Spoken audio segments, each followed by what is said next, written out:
Welcome to the SIWIKE podcast, the only podcast that shares the stuff you didn't know you needed to know about jobs, careers, and life.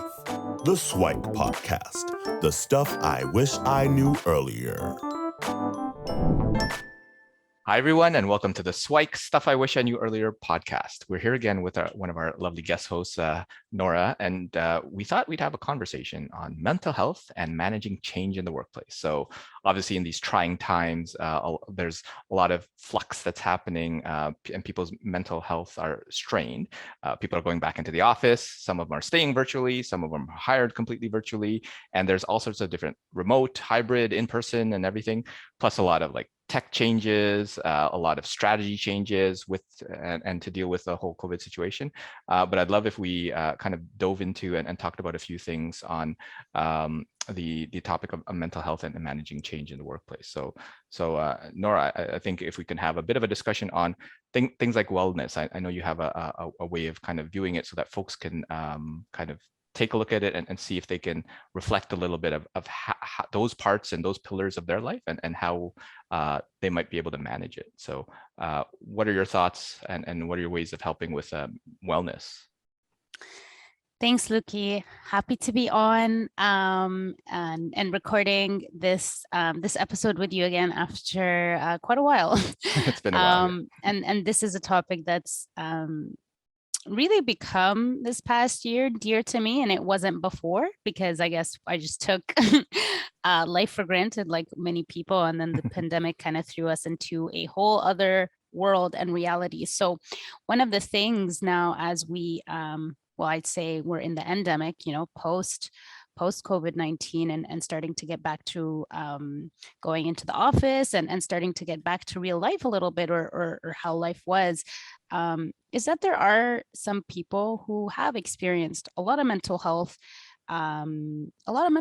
issues and problems as a result of the isolation and the uncertainty and just being alone during COVID-19. Many people had their loved ones affected by COVID-19 or not. And just, in general, some people are experiencing mental health issues for a variety of reasons. And I think, as we continue to become more aware about what mental health really means, sometimes there's that self-reflection and you recognize that, hey, maybe I actually am experiencing something and maybe I actually do have anxiety or whatever the case is. So there are a lot of different ways on how you can kind of make sure that you are doing the best you can to manage your mental health and your overall well-being. And, aside from trying to leverage all the resources you have available at work. So a lot of organizations, they have a ton of really great resources. Sometimes they have psychologists and that you can access through your benefits and just a wide variety of tools and training and just resources to manage your mental health. I like to bucket it as four different buckets to kind of focus on your wellness and overall well-being, which I think results in a higher level of mental health. And I think we can kind of bucket our wellness in a social bucket, a physical bucket, a mental bucket, and a financial bucket. And these are kind of four areas that we can focus on to make sure that our overall well-being is as good as it can be. So from a social perspective, right, the pandemic obviously impacted us socially greatly. You're either isolated all alone or you're isolated with the same people day in and day out for years. So, as humans, we're social beings. So that need for social connection is there. And if you are still working from home and if you're still isolated, whether or not you feel it, people are going to be impacted. So some of the ways that we can kind of make sure that we are addressing that social need is if you're not able to work from an office or work with people and you are a little bit isolated, make sure you take those conscious efforts to go out in your community and volunteer, get to know some people, talk with people through a class or a hobby. So really make that conscious effort if you aren't just organically socializing with people, to make that conscious effort to go out and do that. If you're in an organization and you're new to the company because you got hired, let's say during the pandemic, and now you're back in the office and you don't really have a lot of connections and you're lacking from that social, a lot of companies have ERGs and a lot of people unfortunately overlook ERGs, but they're an excellent way to get to know people and to have more of a social interaction aside from just work. From And the physical, ERGs are and employee resource groups, and exactly. I know sometimes they go by different names in different organizations, but basically, like, oftentimes they'll be based on a cultural group or an ethnic group or some sort of shared interest. If you can give an example of some of the maybe the most active ERGs that you typically see. Yeah, I some of the most active ERGs I see are typically ERGs that promote diversity. So Mhm. D&I focused ERGs or ERGs for ethnic, racial groups and allies. Depending on the industry you're in, if it's a male dominated industry, I can almost guarantee you will probably see an ERG for women and allies. So those are some of the most common ERGs I've seen. I've also seen some ERGs that focus on people with diverse abilities. Those are some of the most common ERGs that I've personally experienced. I know from my own firsthand experience, when I was new in the organization, I joined 2 ERGs to kind of test out the waters, and I fell in love with one and I stayed in one, and I'm the co-chair of one right now. And it's been such an excellent opportunity to get to know people. I know people that have gotten hired within the organization just being in an ERG and getting to know certain leaders.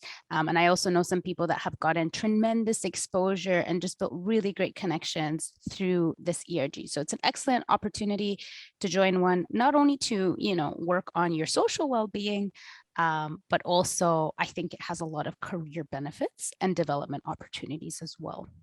Yeah, and hopefully these are a lot of like-minded people where you share something in common, Exactly. or whatever that resource, I guess, that you're sharing, whether it's race, identity, ethnicity, or some commonality. Then there's always something that connects all of you. So I think that's great, because sometimes you're isolated. Sometimes you have friends and family and kind of a local support structure, but sometimes on the professional side, it might be a little more challenging. So it's great for those that need kind of that support. And sometimes they don't necessarily have to be within the company too, right? So there might be meetups, Eventbrites, even something like that, professional associations that, depending on the size of your company, it might not be big enough for an ERG, right? Because ERGs tend to be on larger companies or medium-sized companies. Smaller companies don't tend to have them, at least. Well, I'm not sure. Maybe that's the growing trend where even small companies have them. Yeah, and if you're in a smaller company and there isn't an ERG, start an engagement team. Okay. Right? Like smaller companies can have an engagement team, and that way you can get to know people on a more personal basis. And also, like you said, plan those meetups, plan those after work drinks, plan that, soccer, pick up soccer team with your coworkers, right? Just, find other ways to really start to build those social connections and start to exercise that social muscle a little bit more, because we have been in our shell for, a really long time, and it's almost like we might have built the habit not to socialize as much, and as much as we don't think it might not affect us, but humans are social beings, right? So it is important, and it does contribute to our overall wellness. Another thing that it really is important is that contributes to your wellness, not just physically, like is being well physically, but it has two folds, right? It obviously helps your body, but it also helps your mind because of a lot of benefits like endorphins. With the busy schedule, sometimes it's difficult to do, and sometimes what helps is at work creating challenges with your coworkers. For example, I know me and my team, we have something called the step challenge, and it's a specific time frame, let's say 3 months, and there's a challenge to reach 10,000 steps consecutively every single month. So things like that I think might be beneficial to try to push people that don't necessarily have that exercise routine to get also physically fit and work on that for their wellness. Just looking at it from a holistic standpoint. We also have financial wellness. So a lot of times employers, and the unfortunate thing is that a lot of employees don't know this, but through your employer, if you do have a pension plan, or if you do have some kind of a retirement savings or just savings plan through one of the bigger firms like Manulife or Sun Life, a lot of times there are resources for you, whether it's just online tools or whether it's connecting with an advisor to actually plan your finances. If you are focused on planning for retirement, or if you're just also focused on planning for savings and understanding the different types of investment options available to you. The unfortunate thing is that we find that a lot of employees aren't leveraging those resources because they just don't know it's available, or it seems overwhelming to them. Use them, because when you feel that you are secure and you have financial wellness, that's a big piece of the puzzle For sure. for your overall wellness.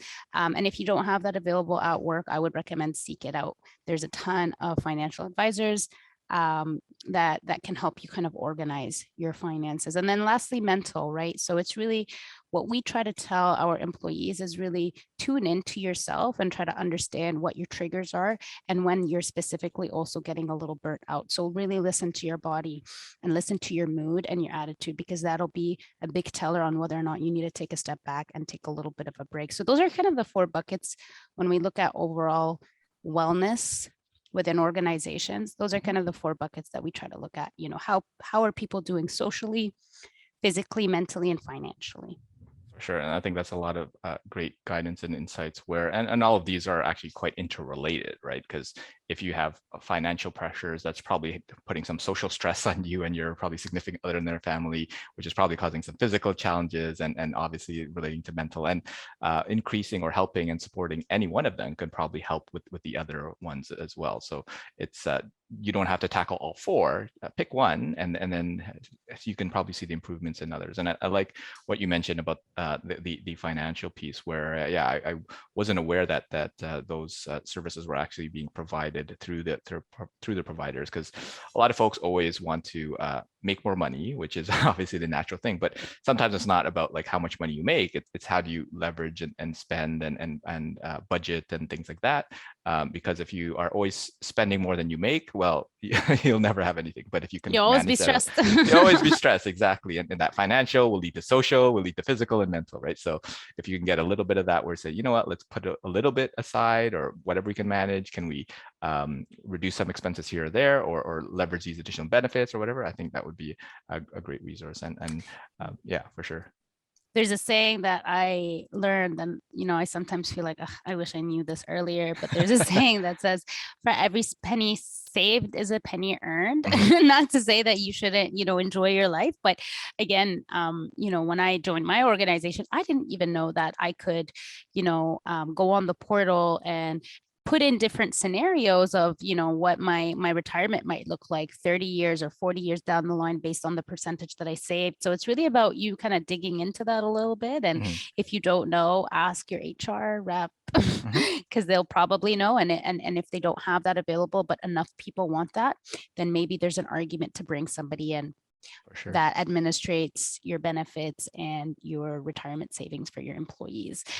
So that's a little bit about making sure that you're okay from an overall wellness perspective. But there's another thing that I think a lot of, employers are experiencing, but also employees, because the pandemic kind of threw everything in flux, and it was there were a lot of changes as a result of the pandemic. And now I almost feel like a lot of technological changes and a lot of organizations have just kind of fast-tracked change in a lot of different ways, and I think that's through the pandemic as well. So and that affects our mental health, which is really change in the workplace. So we in HR always kind of take leaders through change management training to help them frame messages and communications on how to manage change. But I think it's also really important for just people and employees in general to understand how change affects a person, whether it's a big change or a small change, and how your brain responds to change, and what are some of the ways that you can kind of talk your way through it and manage that. Because ultimately, when somebody is faced through change, whether it's big or small, our brains respond to change as a physical threat. There have been studies that prove that. So obviously there's levels on how big the change is, but your body actually responds to it as a physical threat. And we like to think of, there's different models that explain that, but one of the models that we have and that we use often is called the SCARF model. And it kind of explains why our bodies respond to change in the way it does. And the SCARF model says that there are 5 domains on how people think about change. One is status. So how has this change affected my status? The second one is certainty. How has this change affected the certainty in my life, or the certainty in my role or the organization? The third one is the third one is relatedness. So how has this change affected how people relate to me, or how I can relate to people and view them? The fourth one is fairness. So is this change fair? Ultimately. And then there was another one that I missed, which is autonomy. So is this change going to take away the control and the autonomy that I have? That's huge for a lot of people.